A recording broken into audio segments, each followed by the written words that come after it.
Ang malakas na buhos ng ulan ay parang walang katapusang latigo na humahampas sa mga yero ng Quiapo. Sumasabay ang ingay ng mga busina ng jeep, sigawan ng mga dispatcher at ang alingawngaw ng libu-libong taong nagmamadaling makahanap ng masisilungan. Ang mga ilaw mula sa mga sasakyan at poste ay kumikinang sa basang kalsada, lumilikha ng magulong tanawin na puno ng pag-asa at desperasyon. Sa gitna ng kaguluhan, isang munting anino ang nakatayo sa ilalim ng umuusling bubong ng isang saradong tindahan. Siya si Leo, 8 taong gulang. Ang kanyang maninipis na braso ay mahigpit na nakayakap sa isang bilaon ng turon na tinakpan ng manipis na plastik para hindi mabasa. Basa ang kanyang lumang t-shirt at punit-punit na shorts, at ang lamig ay unti-unting gumagapang sa kanyang mga buto. 6:00 na ng gabi. 3 oras na siyang nakatayo roon, ngunit kalahati pa lang ng kanyang paninda ang nabibili. Kumalam ang kanyang sikmura, hindi dahil sa gutom, kundi dahil sa pag-aalala. Sa bawat minutong lumilipas, mas lalong lumalabo ang pag-asa niyang makabili ng gamot para sa kanyang Lola Remedios. Turon, masarap na turon. Mahinang sigaw niya, ang kanyang boses ay halos lamunin ng ingay ng paligid. Ilang tao ang napapatingin sa kanya, ngunit mabilis ding bumabaling sa iba. Ang iba'y may dalang awa sa kanilang mga mata, ngunit walang humihinto. Para sa kanila, isa lang siyang ordinaryong paslit sa libu-libong batang lansangan ng Maynila. Isang mukhang kailangang kalimutan para hindi makonsensya. Kailangan kong makabenta para kay Lola. Bulong niya sa sarili, ang mainit na hininga ay nagiging singaw sa malamig na hangin. Nang biglang 5 malalaking anino ang huminto sa kanyang harapan, halos takpan ang kaunting liwanag na natatanggap niya mula sa poste. Nakauniporme sila ng pulis. Ang kanilang mga bota ay marumi at ang kanilang mga mukha ay seryoso at tila pagod, ngunit may bakas ng kayabangan.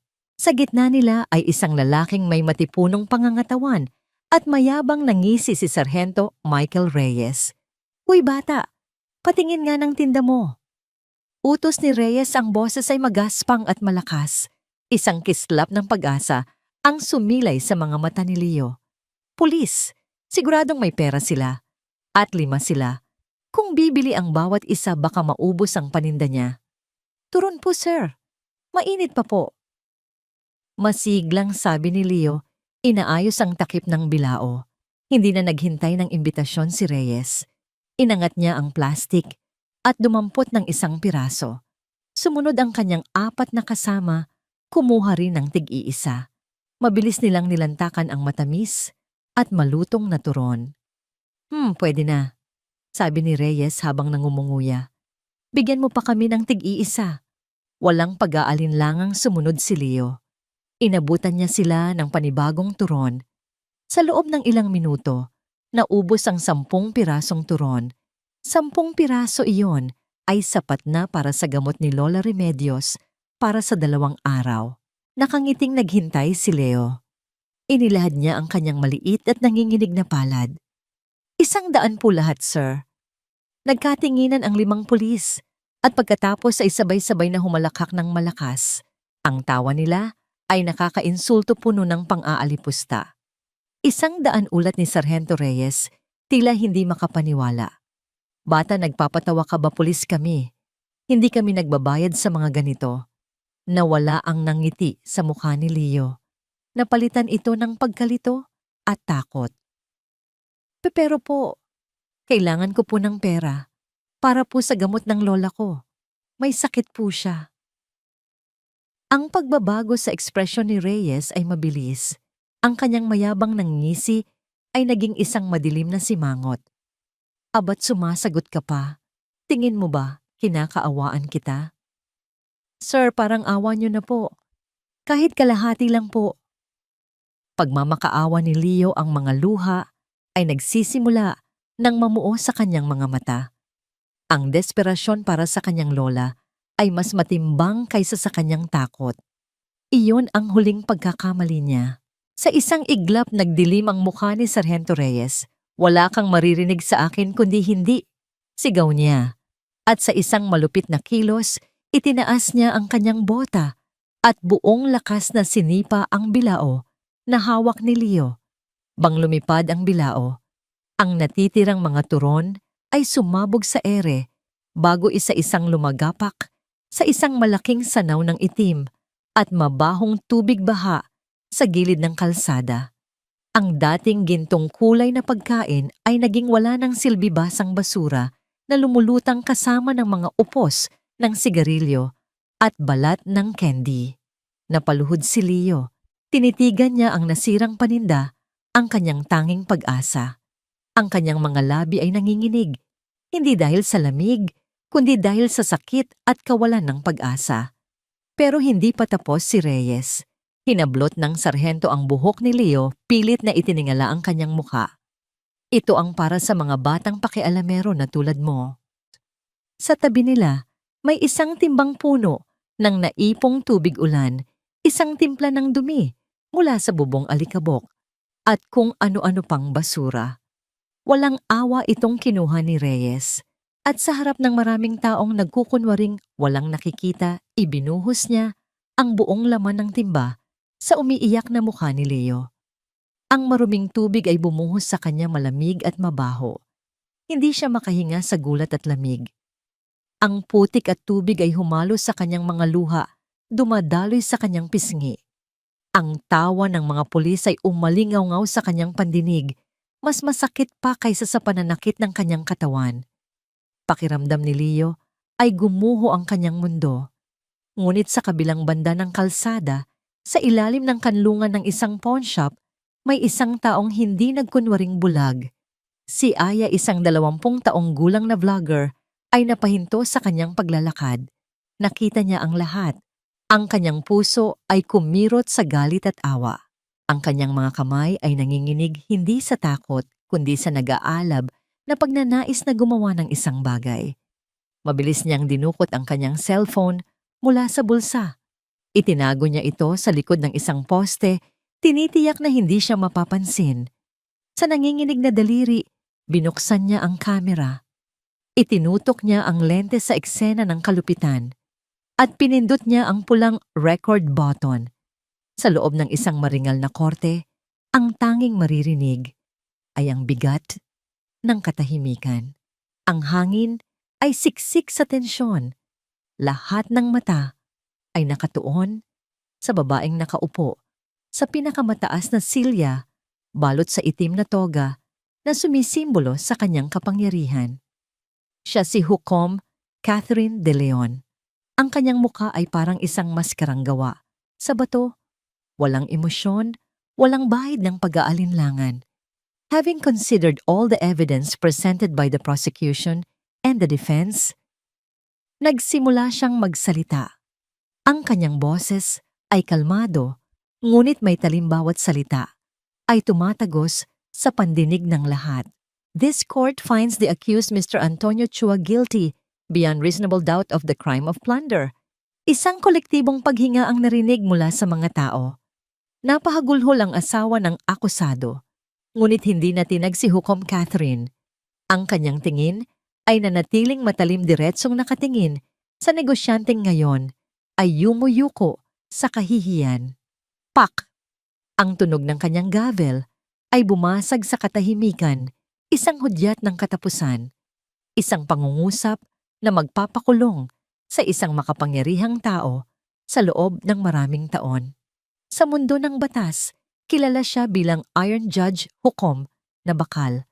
Walang kinikilingan, walang sinisino, walang puso. Paglabas niya ng korte ang maskara ay nanatili sa kanyang mukha. Tinanguan lang niya ang mga abogadong bumabati sa kanya. Hindi siya ngumiti, hindi siya tumanggap ng papuri. Para sa kanya ito ay trabaho lang, ang paghahatid ng hustisya. Ang kanyang mamahaling sasakyan ay tahimik na bumagtas sa magulong trapiko ng Maynila. Mula sa bintana, pinagmasdan niya ang mga gusali, mga taong naglalakad, ang buhay na patuloy na umiikot sa labas. Ngunit sa loob ng sasakyan At sa loob niya ay isang malawak na kawalan. Nang pumasok siya sa gate ng kanyang mansyon, sa isang pribadong subdibisyon ng katahimikan ay sumalubong sa kanya. Mas malakas, mas nakakabingi kaysa sa katahimikan ng korte. Sinalubong siya ng kanyang matagal ng kasambahay, si Manang Lourdes. "Magandang gabi po, Ma'am Judge. Handa na po ang hapunan ninyo." Magalang na sabi ni Manang Lourdes. "Hindi ako kakain, Manang. Kape na lang."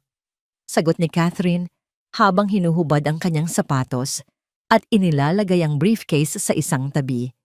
Tahimik na sumunod si Manang Lourdes, ang kanyang mga mata ay puno ng pag-unawa at habag. Sanay na siya. Alam niya ang ritual. Dahan-dahang umakyat si Catherine sa malawak na hagdanan. Ang bawat hakbang ay mabigat. Ang bawat anino sa pasilyo ay tila may dalang alaala. Nilampasan niya ang kanyang master's bedroom at huminto sa harap ng isang puting pinto sa dulo ng pasilyo. Dahan-dahan niyang pinihit ang seradura. Pumasok siya sa loob. Ang kwarto ay para sa isang bata. Ang mga dingding ay kulay asul. May mga disenyong ulap at eroplano. Ang mga laruan, isang kahoy na kabayo, mga building blocks, isang teddy bear, ay maayos na nakasalansan sa istante. Tila naghihintay sa isang batang babalik para laruin sila. 6 na taon na silang naghihintay. Lumuhod si Catherine at hinaplos ang maliit na kama. Ang lahat ay malinis. Tinitiyak ni Manang Lourdes na walang alikabok, na parang kahapon lang ito huling ginamit. Pero alam ni Catherine ang katotohanan. 6 na taon. 6 na taon nang walang katapusang sakit. Umupo siya sa sahig, isinandal ang likod sa kama at niyakap ang kanyang mga tuhod.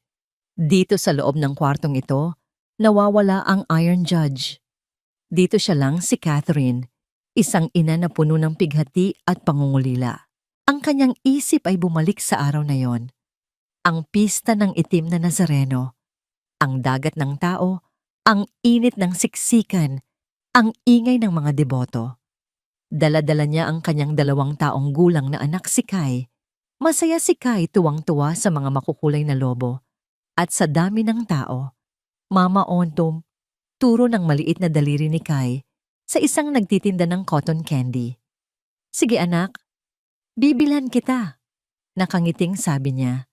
Sa isang saglit na pagkakamali, ibinaba niya si Kai at hinawakan ang kamay nito.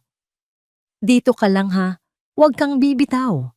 Habang inaabot niya ang bayad, isang malaking alon ng mga tao ang dumaan. Naitulak siya. Sa isang iglap, nawala ang mahigpit na hawak niya sa maliit na kamay ng kanyang anak. Ang kamay na yon, hindi na niya ito nahawakan muli. Ang sumunod na mga oras ay isang malabong bangungot. Ang kanyang mga sigaw na kay anak, ang pagtakbo niya sa gitna ng libu-libong tao, ang desperasyon sa kanyang puso. Pero si Kai, parang bulang naglaho. Ang alaala ay parang kutsilyong humihiwa sa kanyang puso.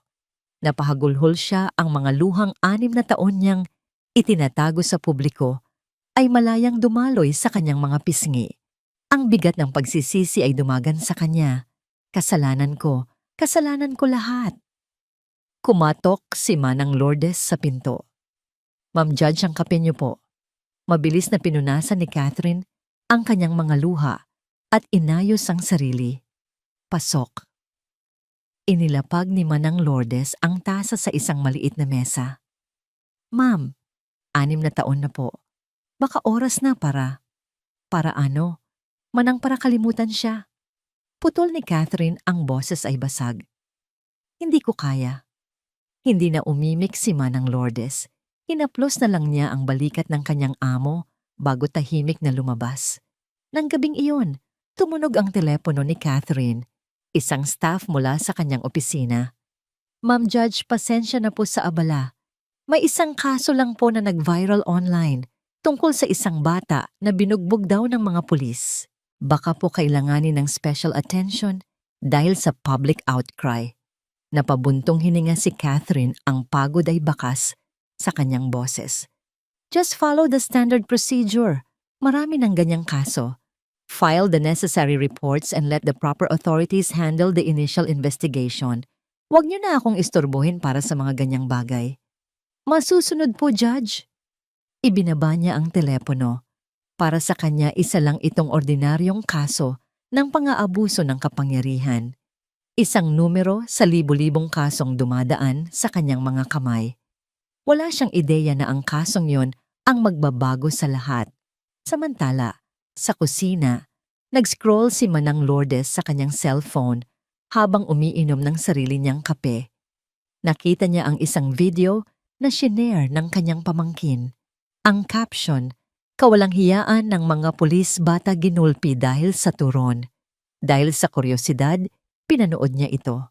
Nakita niya ang malakas na ulan, ang batang basang-basa ang mga pulis na kumakain ng pagsipa sa bilao. Kumirot ang kanyang puso.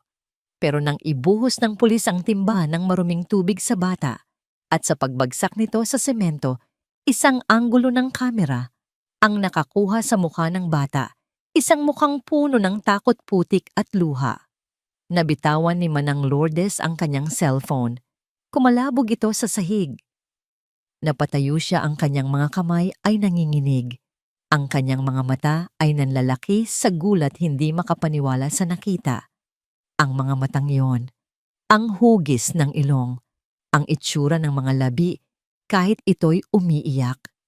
Hindi maaari. Bulong niya sa sarili habang mabilis na pinupulot ang cellphone. Paulit-ulit niyang pinanood ang video. Bawat replay ay nagpapatibay sa kanyang hinala. 6 na taon na ang lumipas, ngunit hindi niya makakalimutan ang mukhang yon. Ang mukha ng alaga niyang si Kai. Ang bawat hakbang ni Leo, paakyat sa makitid na eskinita, ay isang kirot. Ang putik mula sa baha ay kumapit sa kanyang mga binti at ang lamig ng ulan ay nanunuot hanggang sa kanyang kaluluwa. Masakit ang kanyang tagiliran kung saan siya sinipa at mahapdi ang kanyang mukha na binuhusan ng maruming tubig. Ngunit ang pinakamasakit sa lahat ay ang bigat sa kanyang dibdib, ang bigat ng kabiguan. Pagbukas niya ng pinto ng kanilang maliit na barong-barong, ang amoy ng pinakuluang luya at effervescent oil ang sumalubong sa kanya. Isang bumbilya lang ang nagsisilbing ilaw, nagbibigay ng malungkot na liwanag sa kwartong nagsisilbing sala, kainan at tulugan nila. Nakaupo sa isang lumang papag, si Lola Remedios, nakabalot sa makapal ngunit kupas ng kumot. Ang ubo nito ay mahina ngunit tuloy-tuloy. Nang makita siya nito, ang pag-aalala ay agad na gumuhit sa kulubot nitong muka. Apo Diyos ko, anong nangyari sa'yo? Nanginginig na sabi ng matanda, pilit na bumabangon. Bakit basang-basa ka? At bakit may putik ka sa muka? Agad nang ngumiti si Leo, isang pilit na ngiting hindi umabot sa kanyang mga mata. Ito na ang sandaling pinaghandaan niya habang pauwi. Lola, wag po kayong tumayo. Okay lang po ako. Nadulas po kasi ako kanina sa may kanto. Malakas po ang ulan. Tinitigan siya ng kanyang lola. Ang mga mata nito, kahit malabo na, ay tila nakikita ang katotohanan.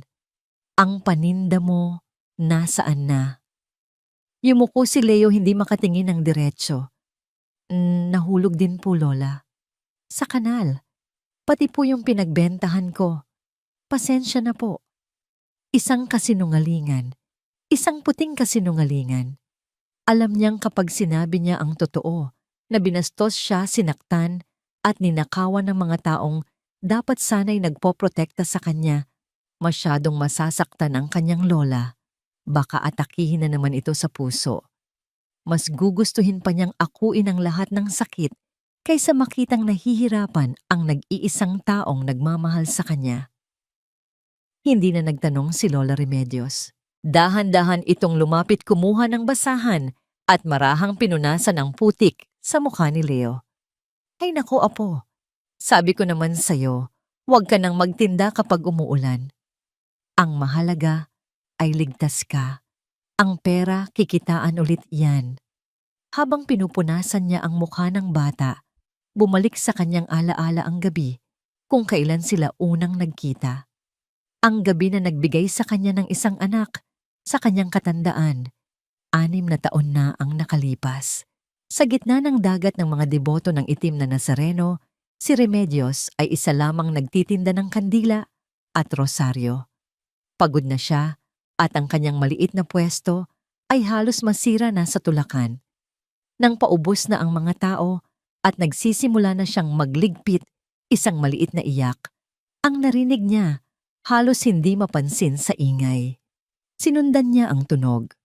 At doon sa tabi ng isang tumpok ng basura, nakita niya ang isang batang lalaki. Mga 2 taong gulang pa lang nakasuot ng mamahaling damit na ngayon ay marumi na, mag-isa takot at walang tigil sa pag-iyak. Mama, Mama. Paulit-ulit niyang tawag. Lumapit si Remedios. Nene, nasaan ang nanay mo? Tanong niya, pero iyak lang ang isinagot ng bata. Binuhat niya ito. Magaan mainit. Sa puso niyang matagal nang walang laman, mula nang pumanaw ang kanyang asawa, isang kakaibang damdamin ang umusbong. Hinanap niya ang mga magulang ng bata. Nagtanong-tanong siya sa mga pulis, sa mga barangay tanod. Kaninong anak to? Sigaw niya. Ngunit sa kaguluhan walang nakapansin sa kanya. Gabi na at kailangan na niyang umuwi. Isinama niya ang bata na may pangakong ibabalik niya ito kinabukasan para hanapin ang mga magulang, pero kinabukasan at sa mga sumunod na araw, walang naghanap, walang nagtanong. Ang batang nawawala ay tila naging isang multo. Binigyan niya ito ng pangalang Leo mula sa salitang leon, matapang. Isang pangalang dasal niya ay magbibigay dito ng lakas sa buhay. Apo, magpalit ka na ng damit at baka magkasakit ka pa. Sabi ni Lola Remedios, pinuputol ang pagbabalik tanaw. May tinira akong kaunting kanin at tuyo dyan. Niyakap ni Leo ang kanyang lola. Salamat po, Lola. Mahal na mahal po kita. Sa yakap na yon kahit saglit gumaan ang kanyang pakiramdam. Samantala, sa kabilang bahagi ng lungsod, ang video na inupload ni Aya ay nagsisimula nang gumawa ng sarili nitong bagyo. Sa loob lamang ng 2 oras mula sa ilang daang shares, umabot na ito sa 50,000 views. Ang comment section ay isang umaapoy na hukay ng galit at pagkadismaya. Walang kaluluwang pulis-pulis. Ang terorista. Kawawang bata. Sana makarma kayo, mga hayop kayo. Kilala ko yung nakabigote, si Sargento Reyes yan ng MPD Station 3. Ang pangalan ni Sargento Michael Reyes ay nagsimula ng lumabas. May mga nagtag sa opisyal na Facebook page ng Philippine National Police. May mga nagtag sa mga sikat na news anchor at mamamahayag. Ang maliit na alon na sinimulan ni Aya ay unti-unti nang nagiging isang tsunami. Sa presinto nagkakape si Michael Reyes, kasama ang kanyang mga tauhan, nagtatawanan pa rin sa kanilang libreng merienda. Nag-vibrate ang kanyang cellphone, isang tawag mula sa isang mataas na opisyal. Hello, Colonel! Masiglang bati ni Reyes. Ang boses sa kabilang linya ay hindi masaya. Ito ay malamig at puno ng galit. Reyes, ano tong video na kumakalat sa internet, mukha mo at ng mga aso mo ang nakabalandra dito habang ginugulpi ang isang bata? Biglang nawala ang nangiti sa mukha ni Reyes. Nanlamig ang kanyang pawis. Si Colonel, hindi ko po alam ang sinasabi niyo. Huwag ka nang magmaang-maangan. Buksan mo ang Facebook mo at tingnan mo ang kagaguhang ginawa niyo. Pinapahiya niyo ang buong kapulisan. You have 10 minutes to get your ass to my office now. Tut! Tut! Tut! Nabitawan ni Reyes ang kanyang cellphone. Nagkatinginan sila ng kanyang mga kasama. Ang kanilang mga mukha ay puno ng pagtataka at kaba. Anong problema, Sarge? Tanong ng isa. Nanginginig na dinampot ni Reyes ang cellphone at binuksan ang Facebook. At doon sa mismong timeline niya nakatag ang video. Ang kanyang mukha malinaw na malinaw habang sinisipa ang bilao. Ang kanyang boses malinaw na malinaw habang minumura ang umiiyak na bata. Putang ina! Mahinang bulong niya, ang kulay sa kanyang mukha ay biglang nawala. Nakatanggap siya ng isa pang tawag. This time ang asawa niya. Umiiyak ito sa kabilang linya. Michael, anong ginawa mo? Pinagtitinginan kami ng mga kapitbahay. Yung video. Totoo ba yon? Ang tawag na yon ay simula pa lang. Simula pa lang ng gabi, nagugunaw sa mundong binuo niya sa loob ng maraming taon ng pang-aabuso at kayabangan. Hindi pa niya alam, pero ang putik na ipinahid niya sa mukha ni Leo ay babalik sa kanya 100 beses na mas malala. Pagsapit ng umaga ang video ni Aya ay hindi na lamang isang viral post. Ito ay isang pambansang eskandalo. Ang dati libo-libong views ay naging milyon-milyon. Ang hashtag na pulis ang terorista at Justice for Leo ay numero 1 sa trending list ng Twitter sa Pilipinas. Ang video ay ipinalabas na sa mga primetime news programs mula sa TV Patrol hanggang 24 oras. Ang mukha ni Sargento Michael Reyes at ng kanyang 4 na kasama ay nakapaskil sa bawat screen. Ang kanilang pagtawa ay umalingaw-ngaw sa sala ng bawat pamilyang Pilipino, kasabay ng yak ng isang batang walang kalaban-laban. Sa opisina ng District Director ng Manila Police District, ang tensyon ay mas masahol pa sa isang hostage crisis. Ano itong kahihiyan na dala nyo sa departamento natin? Sigaw ni General Francisco. Ang kanyang kamao ay dumadagundong sa ibabaw ng kanyang mahogany desk. 1 linggo tayong nagpapakahirap sa community relations sa pagpapabango ng imahe ng PNP. Tapos sisirain nyo lang lahat sa loob ng 30 segundo para sa lintik na turon. Nakatayo sa harap niya sina Michael Reyes at ang 4 na pulis. Ang kanilang uniforme ay plansado, ngunit ang kanilang mga mukha ay lukot sa takot at pagod. Wala na ang kayabangan ng nakaraang gabi. Sir, hindi po namin... Nagkaroon lang po ng misunderstanding. Nauutal na paliwanag ni Reyes. Misunderstanding. Lalong umigting ang boses ng general. Ipinakita niya ang kanyang tablet kung saan nakabukas ang comment section ng video. Basahin mo ito, Reyes, salot sa lipunan. Dapat sa inyo tinutukhang, sana mamatay na kayo. Ito ba ang misunderstanding para sa'yo? Tinawagan na ako ng Camp Crame. Ang Malacanang nagtatanong na, dahil sa inyo, mukha tayong lahat. Mga berdugo. Sir, gagawan po namin ng paraan. Anong paraan ha? Sasabihin yung edited ang video. Na stuntman lang kayo. Reyes, ginawa mong national villain ang sarili mo. Sabi ng general, humihinga ng malalim para pakalmahin ang sarili. For now, all of you are on administrative leave. Isurrender nyo ang inyong mga service firearm. Restricted kayo sa kampo. At manalangin kayo, Reyes. Manalangin kang hindi lumaki pa ang gulong ito. Habang pinapagalitan si Reyes sa isang maliit na apartment sa Sampaloc, si Aya ay nakatitig sa kanyang laptop, hindi makapaniwala sa lawak ng narating ng kanyang video. Ang kanyang notification bell ay hindi tumitigil. Daan-daang friend requests, libo-libong mensahe. Karamihan ay papuri pasasalamat. Ngunit may iilan na nakapagpatindig ng kanyang balahibo. Kilala ka namin. Alam namin kung saan ka nakatira. Burahin mo ang video kung ayaw mong pagsisihan. Isang mensahe mula sa isang dummy account. Walang profile picture, walang kaibigan. Ngunit ang banta ay malinaw. Sinundan pa ito ng isa. Vlogger ka lang. Pulis ang binabangga mo. Baka isang araw bangkay ka na lang na lumutang sa Pasig. Nanlamig ang mga kamay ni Aya. Ang tapang na naramdaman niya kagabi ay unti-unting napapalitan ng takot. Napatingin siya sa bintana, tila ba may nagmamasid sa kanya. Ito ba ang presyo ng paggawa ng tama? Ikinandado niya ang kanyang pinto at isinara ang mga bintana. Ang kanyang munting apartment ay biglang naging isang kulungan. Sa kabilang dako sa malamig at malinis na opisina ng Iron Judge, ang araw ni Catherine De Leon ay nagsimula tulad ng dati. Tambak na case files, mga meeting kasama ang mga abogado, paghahanda para sa mga susunod na paglilitis.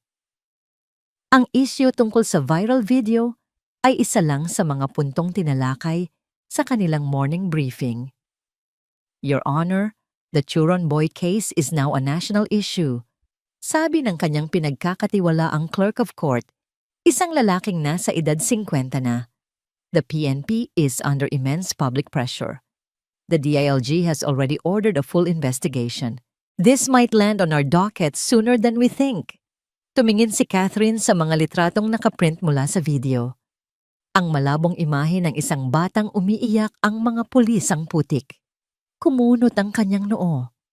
Another case of abuse of power. It's sickeningly common. There's something more compelling about this one, Your Honor. The child's helplessness, perhaps, the sheer arrogance of the officers. It struck a nerve with the public. Dagdag ng kanyang staff. The public is fickle. Malamig na tugon ni Catherine, ibinabalik ang atensyon sa isang kaso ng syndicated estafa. They are angry today, but they will forget tomorrow when a new scandal comes along. Let the process take its course. We will handle it with the same objectivity as any other case. No special treatment, no media pressure. Para sa kanya ang bata sa litrato ay isang simbolo, isang case docket number 23/78. Isang biktima na nangangailangan ng hustisya tulad ng daan-daang iba pa. Wala siyang kamalay-malay sa koneksyon ng batang yon sa bakanteng kwarto sa kanyang mansyon. Gabi na nang matapos ang trabaho ni Reyes, hindi siya umuwi. Alam niyang naghihintay doon ang galit ng kanyang asawa at ang panghuhusga ng kanyang mga anak. Nagpunta siya sa isang beer house kasama ang kanyang mga tauhan, sinusubukang lunurin sa alak ang kanilang problema. Sino ang nagvideo yon ng tanong? Sabi ni Reyes, tinutungga ang kanyang beer. Kailangan nating mahanap yon. Kailangan nating patahimikin. Paano Sarge milyon-milyon na ang nakapanood? Kahit burahin pa yan, may kopya na ang lahat. Sabi ng isa sa kanyang mga kasama. Hindi ang video ang problema. Ang witness, ang bata, at kung sino man ang kasama niya. Gigil na, sabi ni Reyes. Tumama ang kanyang kamao sa mesa. Kung walang magpapatunay sa korte, walang kaso. Sasabihin nating gawa-gawa lang, yan deepfake propaganda ng mga kalaban ng gobyerno. Isang ideya ang biglang pumasok sa kanyang isip. Isang desperadong ideya. Alam ko kung saan nakatira ang bata. Sa mga eskinita lang malapit sa Quiapo. Madaling hanapin yon. Tumingin siya sa kanyang mga kasama. Ang kanyang mga mata ay nanlilisik dahil sa alak at galit. Kailangan nating kausapin ang pamilya. Kumbinsihin silang wag nang magsalita. Mag-alok tayo ng pera. Kung ayaw sa pera. Huminto siya, isang masamang ngiti ang gumuhit sa kanyang labi. Gagamit tayo ng ibang paraan para sila makumbinsi. Sumakay siya sa kanyang sasakyan, lasing at desperado. Ang kanyang patutunguhan, ang madilim na eskinita, kung saan nakatira ang batang sisira sa kanyang buhay. Ang kanyang intensyon, patahimikin ang tanging boses na maaring magdiin sa kanya. Ang bagyo sa social media ay malapit nang maging isang tunay at marahas na bagyo sa mismong pintuan ni Leo at Lola Remedios. Ang gabi sa eskinita ay tahimik, ngunit ang katahimikan ay mabigat at puno ng takot. Ang balita tungkol sa video ay kumalat na sa kanilang lugar. Si Leo, ang batang kilala nilang nagtitinda ng turon para sa kanyang lola, ay sikat na. Ngunit ang kasikatan ay may kasamang panganib. Sa loob ng kanilang barong-barong, tapos nang kumain sina Leo at Lola Remedios ng lugaw na bigay ng isang maawaing kapitbahay. Nakahiga na si Leo sa banig, ngunit gising pa rin ang kanyang diwa. Paulit-ulit na naglalaro sa kanyang isip ang mga pangyayari, ang sipa, ang buhos ng tubig, ang tawa. Lola, paano po kapag bumalik sila? Tanong niya, ang boses ay nanginginig. Hinaplos ni Lola Remedios ang kanyang buhok. Huwag kang mag-alala, apo. Marami nang nakakaalam. Hindi na sila gagawa ng masama. Ang Diyos ay hindi natutulog. Ngunit ang Diyos ay tila malayo ng gabing iyon. Blag, isang malakas na sipa ang sumira sa kanilang manipis na pinto. Bumagsak ito paloob kasabay ng pagtilapon ng sirang trangka. Ang katahimikan ng gabi ay biglang nabasag. Sa nabuksang pintuan tumambad ang nakakatakot na anino ni Sargento Michael Reyes. Amoy alak siya at ang kanyang mga mata ay namumula sa galit at desperasyon. Nasa likod niya ang isa pa sa kanyang mga tauhan, nagsisilbing bantay. Napabangon si Leo, sumisiksik sa likod ng kanyang lola.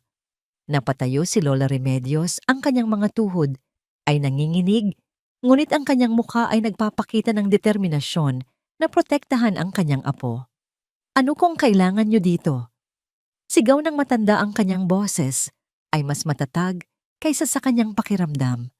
Tumawa si Reyes, isang tawang walang saya. Lola, wag na tayong maglokohan. Alam nating pareho kung bakit ako nandito. Lumakad siya papasok, ang kanyang malalaking bota ay dumudurog sa ilang piraso ng kahoy mula sa sirang pinto. Nasaan ang sikat na artista ko? Itinuro niya si Leo. Kuy bata, sikat ka na ah. Gusto mo pa bang sumikat? O baka gusto mong gawan kita ng bago mong video? Isang video kung saan sasabihin mo sa lahat na nagkamali ka lang, na nadulas ka lang at hindi kita sinaktan, na nagbibiro lang tayo. Umalis na kayo, sabi ni Lola Remedios, iniharang ang kanyang maliit na katawan sa pagitan ng pulis at ni Leo. Walang kasalanan ng apo ko. Walang kasalanan. Sigaw ni Reyes, ang kanyang pagtitimpi ay biglang nawala. Dinuro niya si Leo.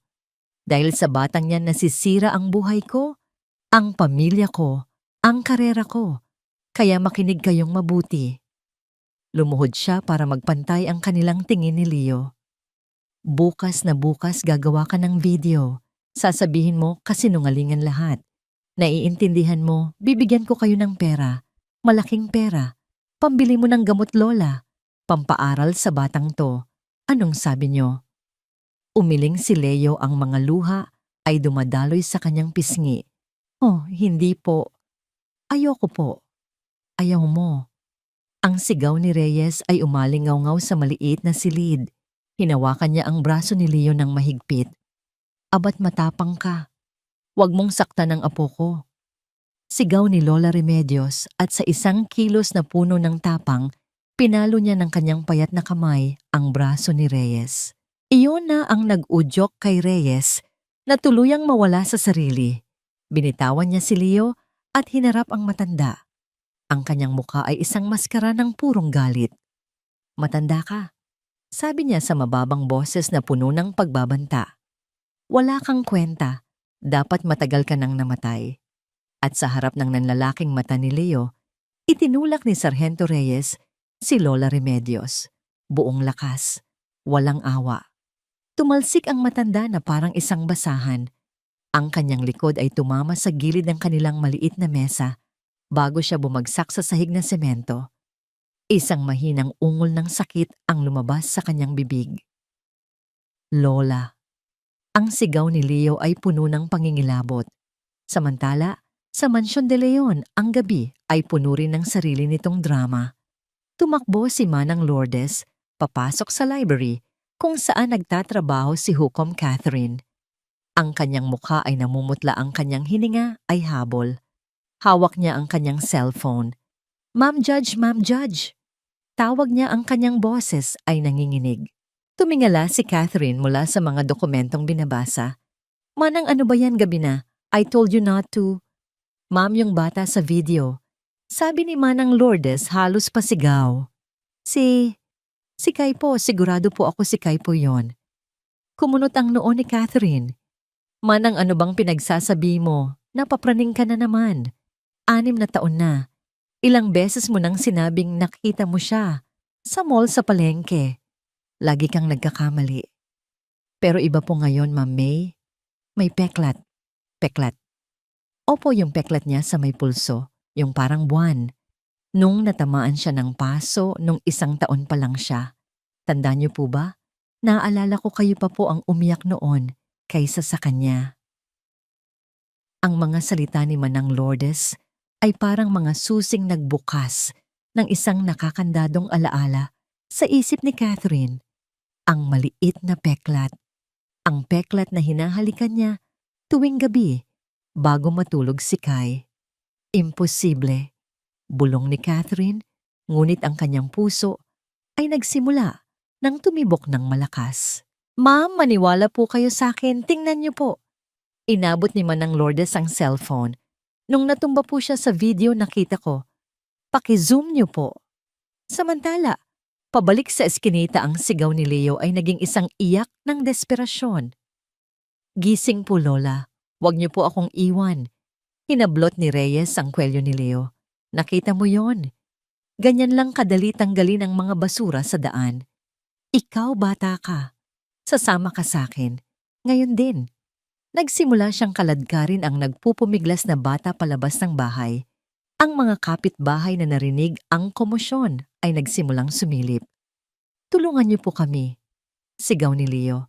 Ang takot sa pulis ay malakas, ngunit ang awa para sa bata at sa matanda ay mas malakas. Ilang kalalakihan ang lumabas, may dalang tubo at 2x2. Bitawan mo ang bata, pulis. Sigaw ng isa. Umalis na kayo dito mga demonyo kayo. Sigaw ng isang babae. Nagsimulang magkagulo. Hinarang ng mga tao ang daan ni Reyes. Sa parehong sandali sa mansion pinapanood ni Hukom Catherine ang video sa malaking screen ng kanyang TV sa library. Inutusan niya ang kanyang staff na i-download at i-enhance ang video. Stop. There. Zoom in on his right wrist. Utos niya ang kanyang boses ay mahina at nanginginig. Ang imahe ay lumaki, malabo sa simula. Ngunit habang inaayos ng technician ang resolution, isang maliit na marka ang unti-unting lumilinaw sa maruming balat ng bata. Isang maliit maputing marka na hugis gasuklay na buwan, ang peklat. Nabitawan ni Hukom Catherine ang hawak niyang ballpen. Ang kanyang iron judge na maskara ay gumuho na basag sa libo-libong piraso. Ang hangin ay tila naubos sa kanyang baga. Tumayo siya ng hihina. Napahawak siya sa mesa para suportahan ang sarili. Kai. Ang pangalan ay isang bulong, isang dasal, isang sigaw na 6 na taon niyang kinikimkim. Napaluhod siya sa sahig. Ang katawang kilala sa pagiging matigas at walang emosyon ay nayanig sa isang malakas na paghagulhol. Ang sakit, ang pagsisisi, ang pangungulila ng 6 na taon ay bumuhos na parang isang rumaragasang dam. Kay anak ko. Si Manang Lourdes ay lumapit at niyakap siya kapwa sila umiiyak. Ngunit ang pag-iyak ni Catherine ay hindi nagtagal. Sa gitna ng kanyang mga luha, isang bagong apoy ang nag-alab sa kanyang mga mata. Ang apoy ng isang ina. Mabilis siyang tumayo pinunasan ng kanyang mga luha. Ang kanyang mukha ay nagbago. Hindi na ito mukha ng isang hukom na nagluluksa. Ito na ang mukha ng isang liyong handang pumatay para sa kanyang anak. Dinampot niya ang kanyang telepono at tinawagan ang pinuno ng kanyang personal security team, isang retiradong koronel. Ang kanyang boses ay malamig matalim at puno ng awtoridad na mas matindi pa kaysa sa kanyang gavel. Colonel, I want you to find the boy in this video. Use every resource you have. I want him found, whatever it takes. Now. Ang unang reaksyon ni Hukom Catherine matapos ang unang bugso ng emosyon ay pagtanggi. Isang desperadong pagtatangka ng kanyang isip na protektahan ang kanyang puso mula sa posibleng panibagong kabiguan. Hindi bulong niya habang nakatitig pa rin sa nakapause na imahe sa screen. Manang baka nagkakamali lang tayo. Baka kapareho lang ng peklat. Maraming bata ang may peklat sa pulso. Pilit niyang kinukumbinsi ang sarili, kahit ang puso niya ay sumisigaw ng ibang katotohanan. Ma'am Judge, marang sabi ni Manang Lourdes, ang kanyang mga kamay ay nakahawak pa rin sa balikat ni Catherine. Kilala ko po ang peklat na yan. Naalala ko pa po nang ilagay niyo ang yelo dyan.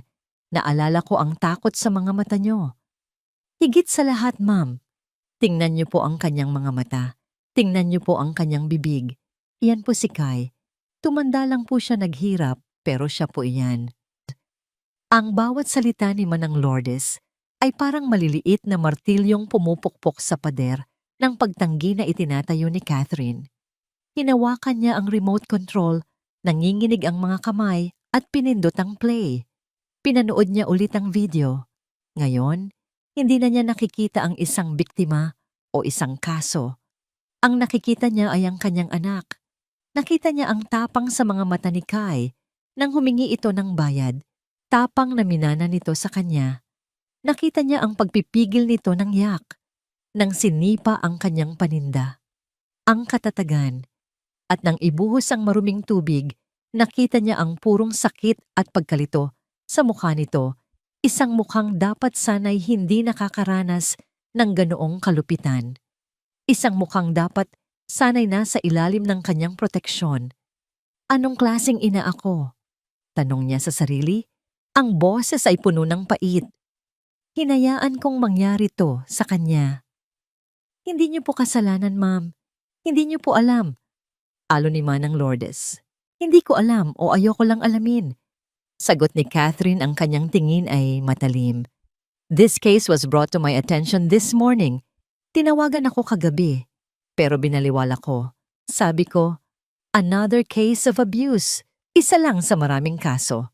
Ang bigat ng katotohanan yon ay dumagan sa kanya. Ang hustisyang ipinagkakait niya sa iba ay maaaring ang mismong hustisya na kailangan ng kanyang sariling anak. Ang sistemang pinaglilingkuran niya na ipinagmamalaki niyang patas at makatarungan ay ang mismong sistemang bumigo sa kanyang nawawalang anak. Ang kanyang pagtanggi ay gumuho at ang natira ay isang nag-aalab na damdamin galit. Galit sa mga pulis na nanakit sa kanyang anak. Galit sa tadhana na naglayo sa kanila. At higit sa lahat, galit sa kanyang sarili. Mabilis siyang tumayo. Ang kanyang pag-aalinlangan ay napalitan ng isang bakal na determinasyon. Ang Iron Judge ay nagbalik ngunit hindi para sa korte. Ito ay para sa kanyang anak. Manang iprint mo lahat ng impormasyon tungkol sa kasong yan. News articles, social media posts, pangalan ng mga pulis. Lahat utos niya habang kinukuha ang kanyang telepono. Tinawagan niya muli ang pinuno ng kanyang security. Coronel, may update na ba? Ma'am, on the way na po ang team ko sa Quiapo area. Mahirap lang po i-pinpoint ang eksaktong lokasyon. We are coordinating with some local assets. Sagot ng nasa kabilang linya. Forget coordination. I want boots on the ground. Every street, every alleyway. I-flash niyo ang picture ng bata. Magtanong kayo. Mag-alok kayo ng pabuya. I don't care what it takes but I want his location in the next 30 minutes. Mariing utos ni Catherine. But ma'am, the local police? I don't trust the local police. Sila ang kalaban dito. Putol ni Catherine. This is a private operation. Understand? Yes, ma'am. Understood. Pagkababa ng telepono, humarap siya kay Manang Lourdes. Manang, ihanda mo ang kwarto ni Kai. Palitan mo lahat ng bed sheets. Maglabas ka ng mga bagong damit. Ihanda mo lahat. Uuwi na siya. Ang kanyang mga salita ay hindi isang hiling o isang dasal. Ito ay isang deklarasyon, isang pangako. Naglakad-lakad siya sa loob ng library. Ang kanyang isip ay tumatakbo ng mas mabilis pa kaysa dati. Iniisip niya ang mga posibleng mangyari. Paano kung nasaktan na ulit ang anak niya? Paano kung itinatago na siya ng mga pulis? Paano kung pinigil niya ang mga negatibong isipin? Kailangan niyang maging matatag. Dinampot niya ang isang nakakuwadrong litrato sa kanyang mesa. Ito ang huling litrato nila ni Kai bago ito nawala. Nakakandong ito sa kanya. Pareho silang nakangiti sa kamera. Hinaplos niya ang maliit na mukha sa litrato. Anak, pasensya na kung nangayon lang si mama. Bulong niya. Pasensya na kung hinayaan kitang mag-isa. Pero tapos na ang paghihintay mo. Hahanapin kita. Uuwi ka na. At ipapangako ko sa'yo, mula sa araw na ito, hindi ka na ulit masasaktan. Sisingilin ko ang lahat ng may utang sa'yo. Tumunog muli ang kanyang telepono. Isang hindi rehistradong numero. Nag-alinlangan siya ngunit sinagot niya ito. Hello! Is this Judge De Leon? Isang garalgal na boses ang narinig niya. Who is this? Hindi na mahalaga kung sino ako. Sabi ng boses, napanood ko ang video. Nakita ko ang ginawa ng mga pulis, pero may hindi ka pa alam. Ngayong gabi, binalikan nila ang bata. Nanigas si Catherine. What do you mean binalikan? Sinugod nila ang bahay. Tinakot ang bata at ang matandang kasama niya. May gulo ngayon dito sa eskinita. Baka kunin nila ang bata. Ang bawat salita ay parang suntok sa sikmura ni Catherine. Ang kanyang pinakamasamang kinatatakutan ay nagkakatotoo. Where are you? Tell me the exact location. Sigaw niya sa telepono. Ang kanyang boses ay puno ng panik. Ibinigay ng tumawag na isa pala sa mga nag-aalalang kapitbahay ang eksaktong address. Agad itong tinawag ni Catherine sa kanyang security team. Full assault. I want my son out of there in 5 minutes. Use of force is authorized. Go. Pagkababa ng tawag, hindi na siya nakapaghintay. Kinuha niya ang susi ng kanyang kotse at tumakbo palabas ng bahay. Ma'am, saan po kayo pupunta? Habol ni Manang Lourdes. Sa anak ko? Sagot ni Catherine, hindi lumilingon. Habang pinapatakbo niya ang kanyang sasakyan sa gabi, nilalabag ang bawat speed limit, isa lang ang nasa isip niya. Hindi na siya si Hukom Catherine De Leon, ang tagapagtanggol ng batas. Ngayong gabi, siya ay si Catherine, isang ina. At wala kahit ang buong puwersa ng kapulisan ang makakapigil sa kanya na bawiin ang kanyang nawawalang anak. Ang tanda ng tadhana ay nagpakita na. Ang paghihintay ay tapos na. Ang laban ay nagsimula na. Ang eskinita ay naging isang maliit na war zone. Ang sigaw ni Leo, ang pagmamakaawa ng mga kapitbahay at ang mga pagbabanta ni Sargento Reyes ay naghalo-halo sa isang nakakabinging ingay. Hila-hila ni Reyes si Leo na desperadong kumakapit sa mga poste at pader na nadadaanan. Ang isa niyang kasama ay pilit na itinataboy ang mga taong humaharang sa kanila. Tumabi kayo, obstruction of justice too. Sigaw ng kasama ni Reyes. Kayo ang kriminal dito. Ganting sigaw ng isang lalaking may hawak na tubo. Bitawan niyo yang bata. Sa sahig si Lola Remedios ay unti-unti nang bumabangon. Hawak ang masakit niyang likod. Ang kanyang paningin ay malabo dahil sa sakit at luha. Ngunit ang tanging nakikita niya ay ang kanyang apong pilit na kinukuha. Huwag, ang apo ko. Ungol niya, sinusubukang tumayo. Sa kabilang dulo ng eskinita, 2 van na walang marka ang mabilis na pumarada.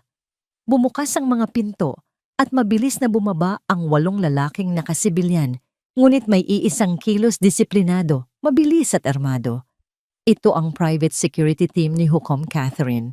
Pinamumunuan sila ni Coronel David, isang matangkad na lalaking may pilat sa pisngi at mga matang nakakita na ng tunay na laban. Target is the boy in the blue shirt. Hostile is the man in the polo, likely an armed police officer. Non-lethal force authorized. Secure the child at all costs. Utos ni Coronel David sa kanyang earpiece. Mabilis na kumilos ang kanyang mga tauhan, pumapasok sa eskinita, mula sa magkabilang dulo, epektibong sinasarhan ang lahat ng labasan. Halos sabay isang police patrol car ang humarurot din papunta sa lugar. Ang sirena nito ay nakapatay. Ito ang backup na tinawagan ni Reyes. Ngunit huli na sila. Ang karera ay nagsimula na. Naramdaman ni Reyes ang pagbabago sa paligid. Ang ingay ng mga kapitbahay ay napalitan ng biglaang katahimikan na sinundan ng mga mahihinang sigaw ng gulat. Nakita niya ang mga lalaking papalapit. Hindi sila mukhang ordinaryong residente. Hindi rin sila mukhang pulis. Sino kayo? Sigaw ni Reyes, bumunot ng baril at itinutok ito sa papalapit na si Coronel David. Hindi natinag ang koronel, itinaas lang niya ang kanyang kamay. Sargento Reyes, ibaba mo ang iyong baril. Hindi kami ang kalaban mo dito. Anong hindi kalaban? Sino ang nagpadala sa inyo? We are under the employ of Judge Catherine De Leon. Kalmadong sagot ng koronel. Ang pangalan pa lang ay sapat na para magdulot ng kilabot. Our instruction is to secure the child. Leo, let him go, and we can all walk away from this peacefully." Ang pangalang Judge De Leon ay parang bombang sumabog sa isip ni Reyes. Ang Iron Judge. Bakit siya may interes sa isang batang kalye? Nagsimulang mag-iba ang kanyang pananaw. Ang batang ito ay hindi lang basta bata. Ang kanyang desperasyon ay naging paranoia. "Pakana niyo to. Gusto niyong idiin ako.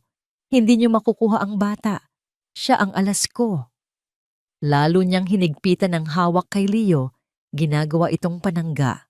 Sa sandaling iyon, ang atensyon ng lahat ay nabaling sa isang bagay. Isang matinding kirot na sigaw. Si Lola Remedios. Dahil sa sobrang stress, takot at sa pisikal na sakit mula sa kanyang pagkabagsak, hinawakan niya ang kanyang dibdib. Ang kanyang paghinga ay naging mabilis at hirap. Ang kanyang mga mata ay nanlaki bago siya nawalan ng malay at bumagsak muli sa sahig. "Lola." Ang sigaw ni Leo ay puno ng dalisay na pangingilabot. Sa isang iglap na wala ang kanyang pagpupumiglas, ang tanging mahalaga na lang sa kanya ay ang nakahandusay na katawan ng babaeng nag-aruga sa kanya. Binitawan siya ni Reyes sa gulat. Tumakbo si Leo, papunta kay Lola Remedios, lumuhod sa tabi nito. "Lola, Lola, gumising po kayo." Sigaw niya niyuyugyog ang walang malay na katawan. "Tulong. Tulungan niyo po ang lola ko." Ang eksenang yun ang nagbigay ng pagkakataon sa team ni Coronel David. Habang ang atensyon ni Reyes ay na kay Leo, mabilis na kumilos ang dalawa sa kanyang mga tauhan. Sinunggaban nila si Reyes mula sa likod. Mabilis, epektibo at walang ingay. Bago pa man makasigaw si Reyes na disarmahan na siya at napusasan, ang kasama niyang pulis ay sumuko na lang nang makitang wala na siyang laban. Tumawag si Coronel David sa kanyang radyo. "Target is secured. Hostiles neutralized. We have a medical emergency. Elderly, female, unconscious, possible cardiac arrest." Kasabay nito, isang itim na SUV ang humarurot papasok sa bukana ng eskinita, halos bumangga sa patrol car na kararating lang. Bumukas ang pinto at bumaba si Hukom Catherine De Leon. Wala na ang kanyang blazer, ang kanyang buhok ay magulo, at ang kanyang mukha ay puno ng panik. "Where is he? Where is my son?" Sigaw niya habang tumatakbo papasok sa eskinita. Nakita niya ang eksena, ang kanyang mga tauhan na may hawak sa dalawang pulis, ang mga naguguluhang kapitbahay, at sa gitna ng lahat, ang isang batang lalaki na umiiyak habang yakap-yakap ang isang matandang babae na nakahandusay sa lupa. "Kay!" bulong niya. Naglakad siya papalapit, ang kanyang mga paa ay tila may sariling isip.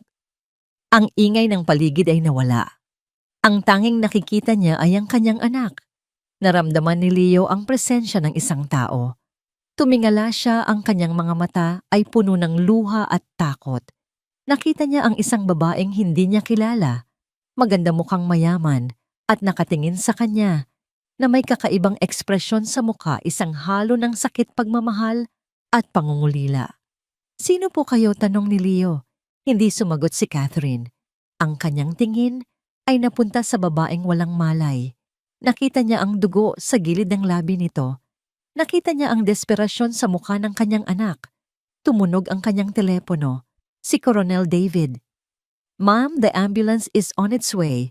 What are your orders?" Huminga ng malalim si Catherine. Ang hukom sa loob niya ay muling nabuhay, ngunit ngayon may puso na ito ng isang ina. Dalhin silang dalawa sa St. Luke's Medical Center. Get the best suite available. Utos niya, ang kanyang boses ay kalmado na, ngunit may diin. "I want the best doctors on standby. Spare no expense." Humarap siya sa kanyang security team. "As for these two," sabi niya tumitingin kina Reyes na may matinding galit, "dalhin sila sa MPD headquarters. I will call the district director personally. Make sure they don't get lost on the way." Pagkatapos, lumuhod siya sa harap ni Leo. Malayo pa rin, ayaw niyang biglain ang bata.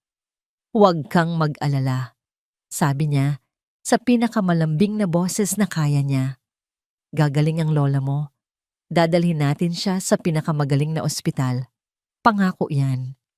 Tinitigan lang siya ni Leo, puno ng pagtataka at pagkalito. Hindi niya maintindihan kung ano ang nangyayari.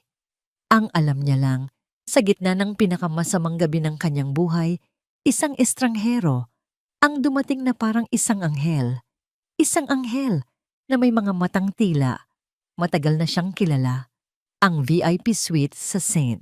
Luke's Medical Center ay ibang-iba sa mundong kinagisnan ni Leo. Tahimik, malinis at amoy antiseptiko. Ang sahig ay kumikinang at ang mga dingding ay kulay krema. Si Lola Remedios ay nakahiga sa isang modernong kama na papaligiran ng mga makinang tumutunog ng mahina. Bawat tunog ay tila isang hininga ng pag-asa. Nakatayo sa tabi ng bintana, si Hukom Catherine de Leon, nakatanaw sa mga ilaw ng syudad, ngunit wala doon ang kanyang isip. Naghihintay siya. Naghihintay sa resulta ng mga test, naghihintay sa tamang pagkakataon. 6 na taon siyang naghintay. Ano ba naman ang ilang oras pa? Ngunit ang ilang oras na ito ay mas mabigat kaysa sa 6 na taong lumipas. Sa isang silya, sa tabi ng kama ni Lola Remedios, nakaupo si Leo. Ang kanyang mga mata, na kanina'y puno ng takot, ay ngayon ay puno ng pagkamangha at pagkalito. Hinawakan niya ng mahigpit ang kamay ng kanyang lola. Tila ba sa paghawak na yon ay maibibigay niya ang kanyang lakas. Hindi niya pinapansin ang babaeng nakatayo sa bintana. Para sa kanya, isa itong makapangyarihang estranghero na nagligtas sa kanila, ngunit estranghero pa rin. Pumasok ang isang doktor. Judge De Leon, bati nito. Good news! Stable na si Mrs. Remedios. She suffered a mild heart attack likely triggered by extreme stress and she has some bruising on her back. But her vitals are good. She needs complete rest. She will be fine. Isang malaking bigat ang nabunot sa dibdib ni Catherine. Thank you, doctor. Thank you. Nang makaalis ang doktorang silid ay muling binalot ng katahimikan. Ngayon na. Ito na ang sandali. Dahan-dahang lumapit si Catherine. Lumuhod siya sa harap ni Leo para maging magkapantay ang kanilang mga mata. Ang Iron Judge ay wala na. Ang nasa harap ng bata ay isang ina na may mga matang vulnerable at puno ng luha. Leo, simula niya ang boses ay nanginginig. Ang pangalan mo ba talaga ay Leo? Tumingin si Leo sa kanya nagtataka. Opo. Wala ka bang natatandaan na ibang pangalan? Noong bata ka pa. Umiling si Leo. Lola ko po ang nagpangalan sa akin ng Leo. Huminga ng malalim si Catherine. Leo, 6 na taon na ang nakalipas. May isang batang nawala. Ang pangalan niya ay Kai. Habang sinasabi niya ang pangalan, isang luha ang pumatak mula sa kanyang mata. Kamukhang kamukha mo siya. Si Leo ay nakikinig lang, hindi maintindihan kung saan patungo ang usapan. Si Kai, mahilig siya sa eroplano. Patuloy ni Catherine, isang maliit na ngiti ang sumilay sa kanyang mga labi. At paborito niya ang lasa ng mangga. At may peklat siya dito. Itinuro niya ang kanyang sariling pulso. Isang peklat na hugis buwan, katulad ng peklat mo. Dahan-dahan tiningnan ni Leo ang kanyang pulso. Nakita niya ang maliit na marka na lagi na niyang dala. Hindi niya alam kung saan ito nanggaling. Paano niyo po nalaman? Tanong niya, ang kanyang boses ay isang bulong. Dahil ako, huminto si Catherine, ang kanyang puso ay dumadagundong. Dahil ako ang nanay ni Kai. Ako ang nanay mo. Nanlaki ang mga mata ni Leo. Umiling siya. Hindi po. Patay na po ang mga magulang ko. Sabi po sa akin ni Lola sa isang aksidente. Hindi totoo yun, anak. Sabi ni Catherine, ang mga luha ay malayang dumadaloy na. Hindi ka namin iniwan. Nawala ka. Sa pista. 6 na taon kitang hinanap. Araw-araw. Gabi-gabi. Gusto niyang yakapin ang bata, ngunit pinigilan niya ang sarili. Nakita niya ang pagkalito at takot sa mga mata nito. Para kay Leo siya ang nanay na nang iwan, hindi ang nanay na nawalan. Ang sakit ng katotohanan yon ay parang punyal sa kanyang puso. Sa gitna ng kanilang pag-uusap, isang mahinang ungol ang narinig mula sa kama. Aapo! Si Lola Remedios ay gising na. Agad na tumayo si Leo. Lola, gising na po kayo. Dahan-dahang iminulat ni Remedios ang kanyang mga mata. Ang una niyang nakita ay si Leo, pagkatapos ay ang babaeng nakaluhod sa tabi nito. Nakita niya ang magkahawig na mga mata, ang magkahawig na hugis ng muka. At naintindihan niya ang lahat.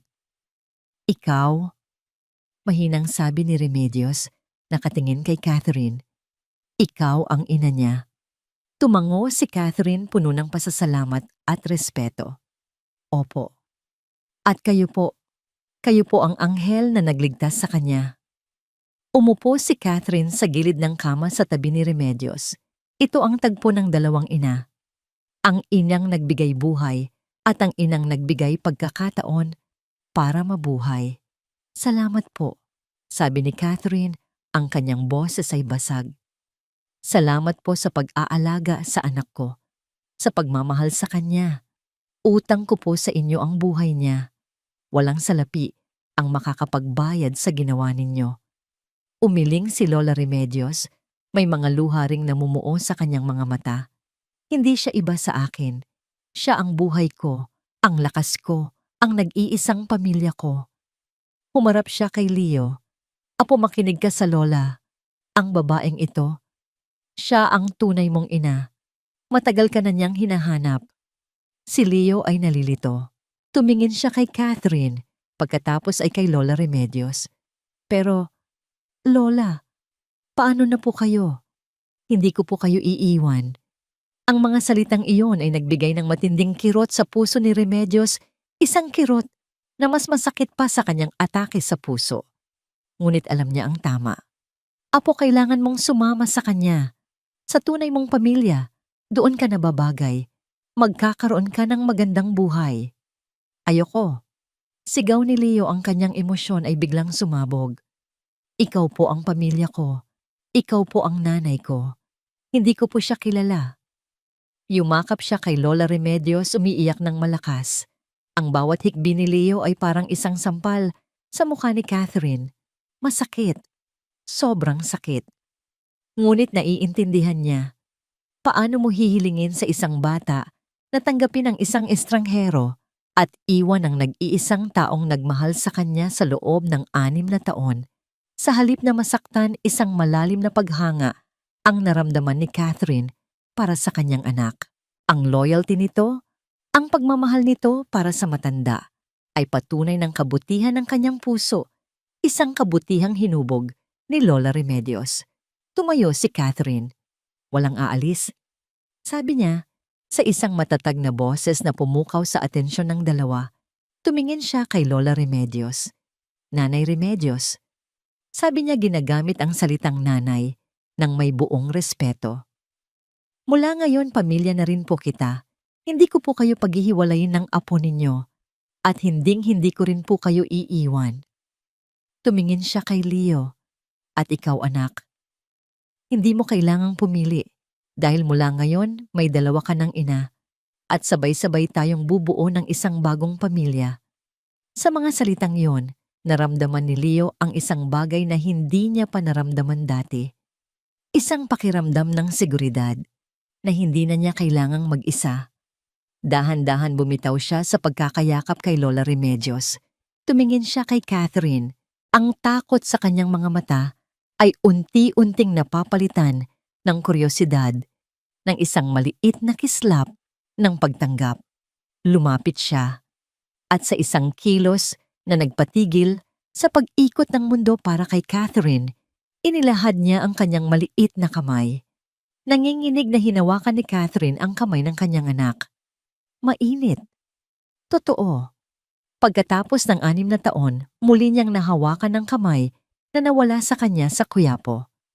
Sa kabilang dako ng syudad sa isang malamig na selda, sina Sargento Michael Reyes at ang kanyang mga kasama ay formal nang sinampahan ng kaso. Hindi nila alam na ang batang binugbog nila ay hindi lang pala isang batang nagtitinda ng turon. Siya pala ang anak ng Iron Judge. Ang kanilang kapalaran ay selyado na. Ang bulwagan ng katarungan ng Maynila ay naging sentro ng atensyon ng buong bansa. Ang kaso ng Turon Boy versus the Rogue Cops ay hindi na lamang isang simpleng paglilitis. Ito ay naging isang pambansang dula tungkol sa hustisya, kapangyarihan at katiwalian. Bawat araw ng pagdinig ang labas ng korte ay puno ng mga news van, mga rallyista na may mga placard na sumisigaw ng hustisya para kay Leo at mga ordinaryong taong gustong masaksihan ang paggulong ng batas. Sa loob ng korte ang hangin ay siksik sa tensyon. Sa isang panig ay ang 5 akusadong pulis sa pangunguna ni Michael Reyes. Nakasuot sila ng kulay kahel na uniporme ng bilanggo. Ang kanilang mga mukha ay balisang malayo sa kayabangan na ipinakita nila sa video. Ang kanilang abogado, isang kilalang abogado de Campanilla na bihasa sa pagtatanggol ng mga tiwaling opisyal, ay abala sa pag-aayos ng kanyang mga papel. Sa kabilang panig sa hanay ng mga saksi para sa prosekusyon ay nakaupo si Leo. Nasa gitna siya ng 2 babae, si Hukom Catherine de Leon at si Lola Remedios. Si Catherine ay nakasuot ng simpleng bestida, walang bakas ng kanyang itim na toga. Ngayon hindi siya hukom, isa siyang ina. Hinahawakan niya ang isang kamay ni Leo. Sa kabilang banda si Lola Remedios na maayos na ang kalusugan ay mahigpit ding nakahawak sa isa pang kamay ng bata. Sila ang kanyang lakas. Sinadya ni Catherine na hindi siya ang humawak sa kaso. Nag-inhibit siya para maiwasan ang anumang akusasyon ng conflict of interest. Gusto niyang ang kaso ay manalo, hindi dahil sa kanyang impluensya, kundi dahil sa bigat ng katotohanan. Ngunit ang kanyang presensya sa bawat pagdinig ay isang malakas na mensahe na kabantay siya. Ang unang mga araw ng paglilitis ay pabor sa prosekusyon. Ang publikong piskal, isang bata, ngunit matalas na abogada, ay iprinesenta ang video ni Aya bilang pangunahing ebidensya. Habang pinapanood ng lahat sa malaking screen ang kalupitan ni Reyes, ang ilan sa mga manonood ay hindi napigilang mapaluha at magmura ng mahina. Ngunit ang abogado ng depensa si Attorney Salvador ay tusong kalaban. "Objection, Your Honor," sabi niya nang tinawag si Aya sa witness stand. "This video's authenticity is questionable. It could be edited, manipulated to put my clients in a bad light. We don't even know the motive of this, no? Vlogger, baka bayaran siya para siraan ang ating magigiting na pulis." Hinarap ni Attorney Salvador si Aya. "Miss Aya, isn't it true that your vlog thrives on sensationalism, on controversy? Hindi ba't mas malaki ang kikitain mo kapag mas maraming galit sa video mo? You stood to gain from this scandal, didn't you?" Kinakabahan si Aya ngunit huminga siya nang malalim inaalala ang pag-usap nila ng piskal. "Ang tanging motibo ko po ay ipakita ang katotohanan." Matatag niyang sagot. "Nakita ko pong sinasaktan ng isang bata at bilang isang mamamayan, tungkulin ko pong i-report iyon. Ang video na yan ay hindi edited at handa po akong isumite ang original file mula sa aking cellphone para sa pagsusuri ng mga eksperto." Ang sumunod na taktika ng depensa ay ang sirain ang kredibilidad ni Leo at Lola Remedios. "Your Honor, we have evidence that this child Leo and this old woman Remedios are part of a syndicate of beggars," deklara ni Attorney Salvador. "Sinasadya nilang magpaawa para makakuha ng pera. It is highly probable na sila ang nagsimula ng gulo at ang aking mga kliyente ay nag-react lamang in self-defense." Isang malakas na bulungan ng pagkadismaya ang umalingaw-ngaw sa korte. Kumuyom ang kamao ni Catherine. Gusto niyang tumayo at sigawan ang abogado, ngunit pinigilan niya ang sarili. Tiwala siya sa sistema. Nang si Lola Remedios na ang nasa witness stand, sinubukan siyang guluhin ni Attorney Salvador. "Mrs. Remedios, totoo ba na hindi mo tunay na apo ang batang ito?" "Opo." "Na napulot mo lang siya sa kalye 6 na taon na ang nakalipas. Opo. So for 6 years, you never reported to the authorities that you found a missing child. Isn't that a crime, Lola kidnapping perhaps? Objection, Your Honor. The witness is being harassed. Sigaw ng piskal. Sustained, sabi ng hukom. Ngunit ang pinsala ay nagawa na. Humarap si Lola Remedios sa hukom. Ang kanyang mga mata ay puno ng luha. Your Honor, mahirap lang po ako. Hindi ko po alam ang batas. Ang alam ko lang po may isang batang umiiyak at kailangan ng tulong. Minahal ko lang po siya. Mali po ba yon? Ang sinseridad sa kanyang boses ay tumagos sa puso ng lahat sa silid. Sa wakas dumating ang araw na pinakahihintay ng lahat. Ang araw na si Leo mismo ang magsasalita. The prosecution calls its final witness to the stand, Leo De Leon. Anunsyo ng piskal. Ang buong korte ay natahimik. Dahan-dahang tumayo si Leo. Pinisil ni Catherine at ni Lola Remedios ang kanyang mga kamay bago siya binitawan. Naglakad siyang mag-isa, papunta sa witness stand. Ang kanyang maliliit na hakbang ay umalingaw-ngaw sa katahimikan. Umupo siya sa silya na napakalaki para sa kanya. Ang kanyang mga paa ay hindi umabot sa sahig. Tumingin siya sa hukom sa piskal sa abogado ng depensa at sa 5 lalaking sumira sa kanyang buhay.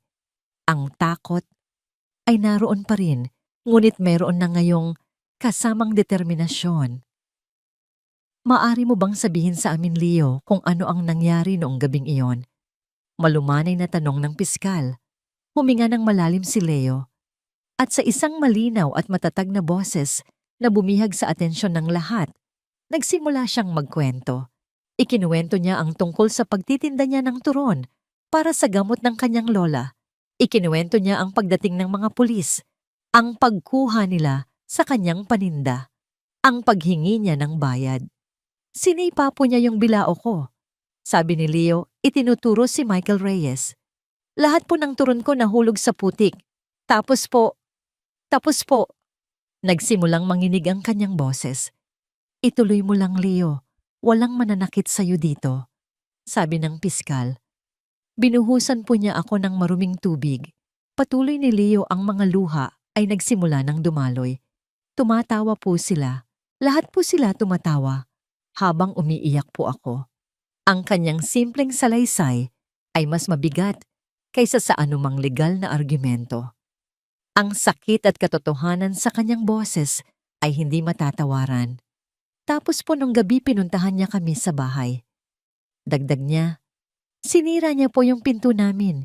Tinulak niya po si Lola. Isang kolektibong paghinga ng galit ang narinig sa korte. Si Michael Reyes ay napayuko hindi makatingin kahit kanino. Pagkatapos ng testimonya si Attorney Salvador ay walang nagawa, kundi ang magbigay ng isang mahinang cross-examination na alam niyang wala ng saysay. Sinubukan niyang ipahiwatig na baka imahinasyon lang ng bata ang lahat, ngunit hindi ito kinagat ng hukom. Ang testimonya ni Leo ang nagsilbing huling pako sa kanilang kabaong. Ang salaysay ng isang bata na puno ng katotohanan ang nagpabagsak sa mga armadong lalaking nag-abuso sa kanilang kapangyarihan. Ang korte ay nag-adjourn, naghihintay na lang sa huling araw ang pagbasa ng hatol. Habang papalabas sila, sinalubong sila ng mga kamera at mikropono, ngunit hindi sila huminto. Sa gitna ng kaguluhan, niyakap ni Catherine si Leo. I'm so proud of you, anak. Bulong niya. You were so brave. Tumingala si Leo sa kanya at ngumiti. Sa unang pagkakataon, isang tunay na ngiti na puno ng ginhawa at tiwala. Ang bigat na matagal na niyang dinadala ay unti-unti nang nawawala. Ang hustisya na dati isang salita lang na naririnig niya sa radyo ay malapit nang maging isang katotohanang mahahawakan niya. Ang araw ng pagbasa ng hatol ay dumating. Ang courtroom ay masiksikan pa kaysa dati. Ang bawat upuan ay okupado. Ang mga nakatayo sa likod ay nagsisiksikan. Ang buong bansa ay naghihintay nakatutok sa kanilang mga telebisyon at radyo. Ito na ang katapusan ng dramang sinubaybayan ng lahat. Nakatayo sa harap ang 5 akusado, ang kanilang mga balikat ay nakakrus, ang kanilang mga muka ay tila mga batong walang buhay. Si Michael Reyes ay nakatingin sa kawalan, ng kanyang isip ay lumilipad. Sa kabilang banda, si Catherine Leo at Lola Remedios ay magkakatabing nakaupo, ang kanilang mga kamay ay magkakakapit ng mahigpit, bumubuo ng isang kadena ng suporta. All rise, anunsyo ng alguasil. Pumasok ang hukom, isang matandang lalaki na kilala sa kanyang karunungan at integridad. Umupo siya at inayos ang kanyang salamin. Ang buong silid ay nabalot sa isang nakabibing-binging katahimikan. This court is now in session for the promulgation of judgment in the case of the people of the Philippines versus Sargento Michael Reyes et al. Binuksan ng hukom ang makapal na folder sa kanyang harapan. Huminga siya ng malalim bago nagsalita. This case is more than just about stolen turon or a child being bullied. Nagsimula siya, ang kanyang boses ay malakas at malinaw, umalingaw-ngaw sa bawat sulok ng korte. This case is about the abuse of power, the betrayal of public trust, and the erosion of the very fabric of our society. The accused, as officers of the law, are held to a higher standard. They are supposed to be the protectors of the weak, the guardians of the innocent. But in this instance, they became the predators. Tumingin siya ng diretso sa mga akusado. The evidence presented by the prosecution, most notably the viral video, and the clear, unwavering, and heartbreaking testimony of the child victim Leo De Leon, is overwhelming and beyond dispute. Sa pagbanggit ng pangalan ni Leo, napatingin ang bata sa hukom. Hindi na siya takot. Therefore, patuloy ng hukom, ang kanyang boses ay tumaas sa awtoridad. This court finds the accused, Sargento Michael Reyes, guilty beyond reasonable doubt of the crimes of child abuse under Republic Act 76, grave coercion and grave threats. Isang malakas na hininga ng ginhawa ang narinig mula sa mga tao. Napahigpit ang hawak ni Catherine sa kamay ni Leo. For his blatant disregard for the law he swore to uphold, and for being the primary instigator of these heinous acts, this court sentences him to the maximum penalty of 10 years of imprisonment. Bang! Ang tunog ng gavel ay parang isang putok ng baril. Napaluhod sa iyak ang asawa ni Reyes sa likuran. Si Reyes mismo ay napapikit na lang tinatanggap ang kanyang kapalaran. For the other 4 accused, patuloy ng hukom for their participation and failure to prevent the commission of the crime, they are also found guilty and are hereby sentenced to 6 years of imprisonment each. Furthermore, all 5 of them are perpetually disqualified from holding any public office and are ordered to pay moral and exemplary damages to the victims.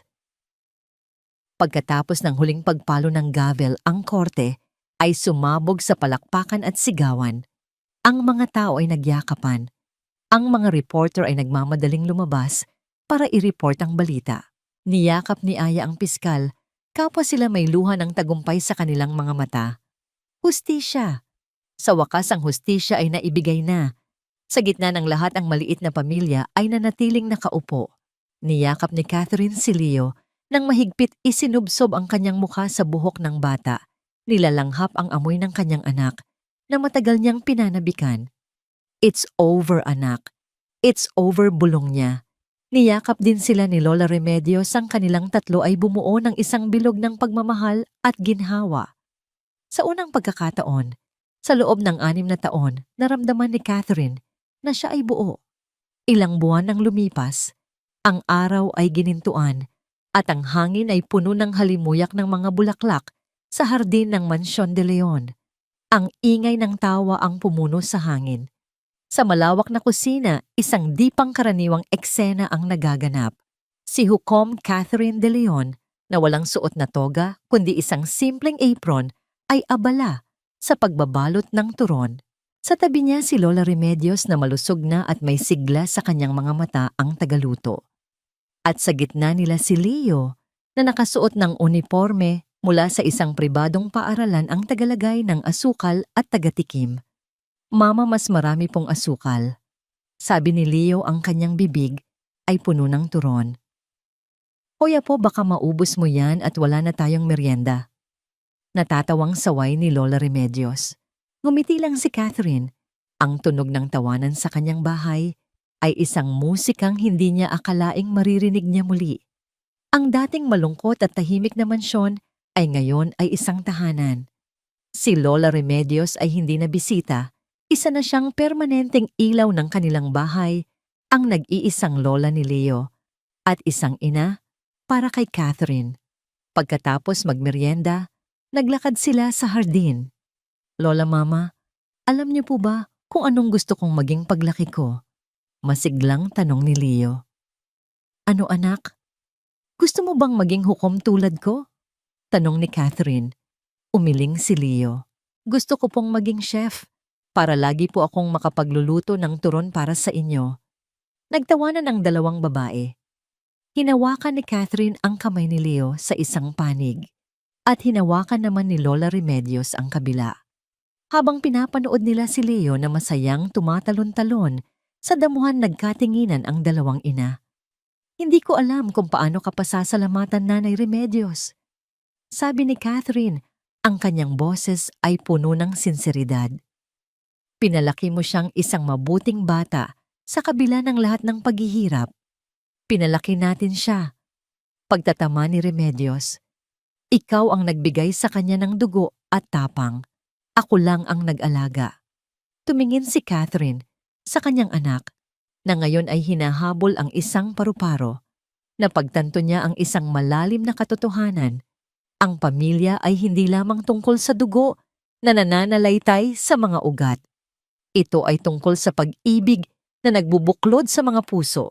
Ito ay tungkol sa sakripisyo sa pag-aaruga sa pagpapatawad at sa pagbuo ng mga bagong alaala mula sa abo ng isang masakit na nakaraan. Nawalan siya ng anak, ngunit ngayon, biniyayaan siya hindi lang ng isang anak na nagbalik, kundi pati na rin ng isang ina. Leo, Kai, tawag ni Catherine. Lumingon ang bata. Ngumiti ito ng malapad. Sa pangalang Kai, kinikilala nito ang kanyang nakaraan. Sa pangalang Leo, niyayakap nito ang lakas na ibinigay sa kanya ng buhay. Siya ang dalawang pangalan anak ng dalawang ina. Tumakbo ito pabalik sa kanila at yumakap sa kanilang mga binti. Niyakap nila itong tatlo, isang magulo, ngunit perpektong tatsulok ng pagmamahal. Sa ilalim ng mainit na sikat ng araw, sa gitna ng kanilang hardin, ang bagong pamilya ay sa wakas ay buo na.